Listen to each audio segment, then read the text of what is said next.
کہ جب ایسے عظیم مولا کے ہم بندے ہیں نا تو پھر چھوٹے چھوٹے معاملات میں گھبرایا نہ کریں.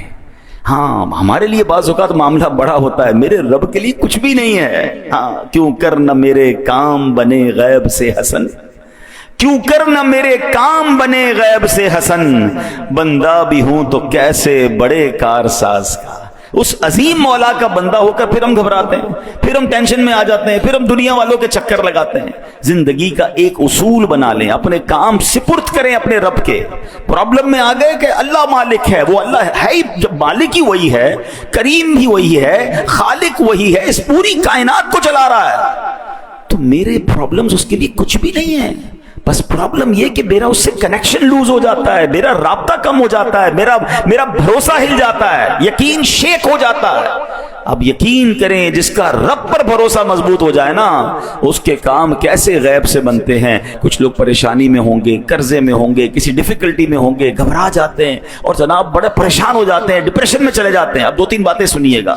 جو اللہ پر بھروسہ رکھتے ہیں نا، اللہ سے مدد مانگتے ہیں، دیکھو ان کے کام کیسے بنتے ہیں. خادم رسول حضرت انس بن مالک رضی اللہ تعالیٰ فرماتے ہیں، نبی پاک علیہ السلام نے فرمایا ایک صحابی بہت متقی اور پرہیزگار تھے، تجارت کیا کرتے تھے، ایک ملک سے دوسرے ملک مال لے جاتے تھے، دوسرے ملک سے مال لے کر آتے تھے. دوران تجارت سفر پر روانہ ہوئے تو ایک جنگل سے جانا گزر ہوا، تو ایک شخص آیا، اس نے جنگی لباس پہنا ہوا تھا، ہاتھ میں تلوار تھی، اور آپ کا سارا سامان لے لیا تجارت کا، اور کہا قتل ہونے کے لیے تیار ہو جاؤ. یہ سن کر صحابی نے کہا کہ مال تم نے لے لیا ہے، سارا مال لے لو، مجھے قتل کیوں کر رہے ہو، مجھے جانے دو. تو کہا میں تمہیں مال بھی تمہارا لوں گا اور تمہیں قتل بھی کر دوں گا. وہ جو شخص تھا، ڈاکو جو تھا، وہ بڑا ظالم تھا. اتنا کہنے کے بعد تو جب ڈاکو آگے بڑھا تو آپ نے کہا ٹھیک ہے، اب تم مجھے مارنے کا ارادہ کر ہی چکے ہو، مرنے سے پہلے میں اللہ کی بارگاہ میں سجدہ کرنا چاہتا ہوں، تو 4 رکعت پڑھنے دو. اس نے کہا ٹھیک ہے چلو، قتل تو کرنا ہی ہے، تو میں مال تو لے چکا ہوں، تمہاری خواہش پوری کرتا ہوں. وضو کیا، 4 رکعت نفل پڑھی اور سجدے کی حالت میں اللہ کی بارگاہ میں دعا کی. ترجمہ دیکھیں کیسا پیارا ہے. اے ودود، اے عرش مجید کے مالک، اے وہ کہ ہمیشہ جو چاہے کرنے والا ہے، تیری عزت جس کی کوئی انتہا نہیں، میں تجھے تیری اسی عزت کا واسطہ دیتا ہوں.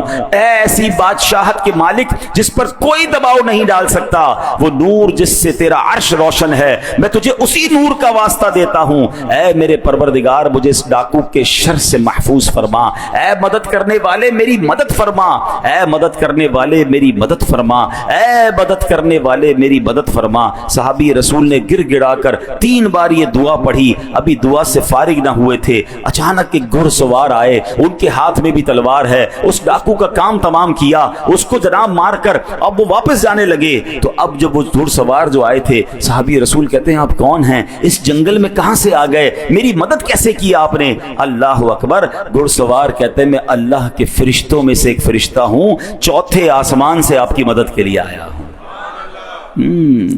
ہمیں لگتا ہے کہ کون مدد کرے گا، میں تو پھنس گیا، مجھے تو گھیر لیا گیا، مجھے تو دبا دیا گیا، دیوار سے لگا دیا گیا ہے، قرضہ میرا بڑھ گیا ہے، سارے لوگ میرے پیچھے پڑ گئے، میں کیسے نکلوں گا؟ ہم کیوں بھول جاتے ہیں؟ کیوں کر نہ میرے کام بنے غیب سے حسن، بندہ بھی ہوں تو کیسے بڑے کارساز کا. پہلے یہ مانو تو صحیح میں اللہ کا بندہ ہوں، یہ ساری دنیا میرے خلاف ہو جائے، اگر رب کی مدد میرے ساتھ ہے تو کوئی کسی کا کچھ بگاڑ نہیں سکتا ہے. وَتُعِزُّ مَن تَشَاءُ وَتُذِلُّ مَن تَشَاءُ. ہمارا پرابلم یہ ہے، ہم سب کے پاس جاتے ہیں، ہم رب کے پاس نہیں جاتے. اچھا یہ جو دعا ہے، حضرت انس بن مالک فرماتے ہیں جو شخص وضو کرے 4 رکعت پڑھ کر انہی کلمات کے ذریعے دعا کرے جن کلمات سے اس صحابی نے دعا کی، تو وہ دعا بھی قبول ہو جاتی ہے.